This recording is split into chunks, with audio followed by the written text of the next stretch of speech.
Welcome to Rithika home kitchen. ఈరోజు మేము బియ్య పిండి రొట్టెలు పల్లి చట్నీ తయారు చేస్తున్నాము. 1 కప్పు బియ్య పిండి, 1 గ్లాసు వాటరు, గిన్నెలో 1 గ్లాసు వాటర్ పోసుకొని వేడి చేయాలి.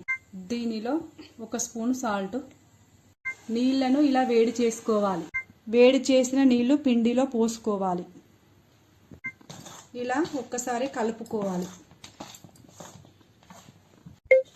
ఇలా కలుపుకొని ఒక 5 మినిట్స్ మూత పెట్టుకొని పక్కన ఉంచుకోవాలి. స్టవ్ మీద ఒక గిన్నె పెట్టి అందులో 1 కప్పు పల్లీలు వేయించుకోవాలి. ఇలా వేగేదాకా కలబెట్టుకోవాలి. పల్లీలు ఇలా వేయించుకోవాలి, పొట్టు ఊడిపోయేంత వరకు. వేగిన పల్లీలను ఇలా ఒక బౌల్లో వేసుకోవాలి. స్టవ్ పైన మళ్ళీ అదే గిన్నె పెట్టి అందులో 2 స్పూన్ల ఆయిల్ వేడైన తర్వాత ఇందులో పచ్చిమిర్చి వేసుకోవాలి. ఇందులోనే 4 రిమ్మల కరివేపాకు వేయాలి. కలబెట్టుకోవాలి. ఇది వేగినాయి, స్టవ్ ఆఫ్ చేసుకోవాలి. ఇది వేరే ఒక బౌల్లో వేసుకోవాలి. 1 టీ స్పూన్ జీలకర్ర, 1 టీ స్పూన్ ఉప్పు. పల్లీలను ఇలా పొట్టు తీసుకొని మిక్సీ జార్లో వేసుకోవాలి. పచ్చిమిర్చి, కరివేపాకు, ఎల్లిపాయలు, జీలకర్ర, సాల్ట్ వేసుకోవాలి. పిండి ఇలా కలుపుకోవాలి. జీలకర్ర, ఆవాలు, ఎండుమిర్చి, కరివేపాకు గిన్నెలో వేసుకోవాలి. చిటికెడు పసుపు, పోపు పచ్చడిలో వేసుకోవాలి. పచ్చడి ఇలా పోపు పెట్టి ఇలా పిండి రౌండ్గా చేసుకొని పిండి దీని మీద ఇలా ఒత్తుకోవాలి.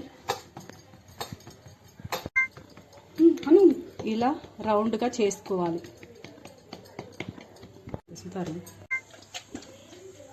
క్లాత్ తోటి ఇలా తుడుచుకోవాలి. నీళ్ళతోటి ఇలా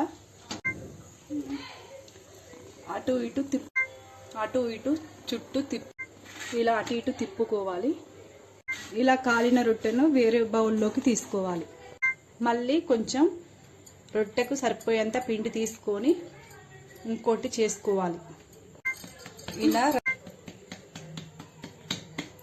ఇలా చపాతీ రౌండ్గా చేసుకోవాలి. మీద వేసుకోవాలి. కొంచెం వేడైన తర్వాత నీళ్ళతో ఇలా తుడవాలి. తిప్పుకుంటూ కాల్చుకోవాలి. బూరెల్లాగా పొంగుతాయి. ఇది కాలింది. ఇలా చేసిన రొట్టెలను, బియ్యపిండి రొట్టెలను టేస్ట్ చూస్తున్నాం. సూపర్ ఉంది. చేసిన రొట్టెలని ఇప్పుడు టేస్ట్ చేయబోతున్నాను.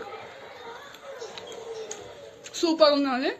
మీరు ఇంట్లో ట్రై చేయండి. ఛానల్ని సబ్స్క్రైబ్ చేసుకోండి, లైక్ చేయండి, షేర్ చేయండి. బాయ్.